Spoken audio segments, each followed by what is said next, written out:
उतारी। फिर 3 महीने के बाद इन्होंने मुझे डिटेंशन सेंटर में डाल दिया। डिटेंशन सेंटर में क्या हुआ?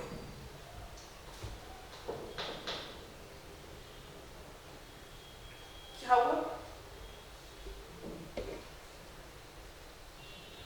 मारते पीटते थे,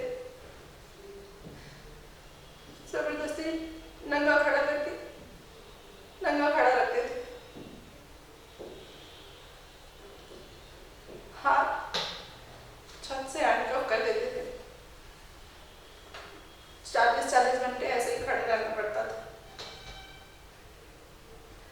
फिर वो मुंह पे कपड़ा बांध के पेशाब करते थे। बाथरूम नहीं जाने दिया जाता था। बोलते थे बाथरूम करना है तो वही अपने मुंह पे कर लो।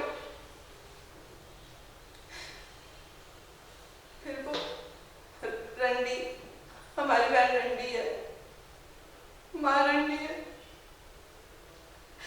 इस तरह की गालियां देते थे। वो कुत्ते का पट्टा होता है ना, वो बांधकर खींचते थे। 20-20 घंटे सवाल करते थे, कोऑपरेट विद अस, ऐसे बोलते थे, कोऑपरेट विद अस, नहीं तो ऐसे जगह पहुंचा देंगे कि वापस लौट के नहीं आ पाओ।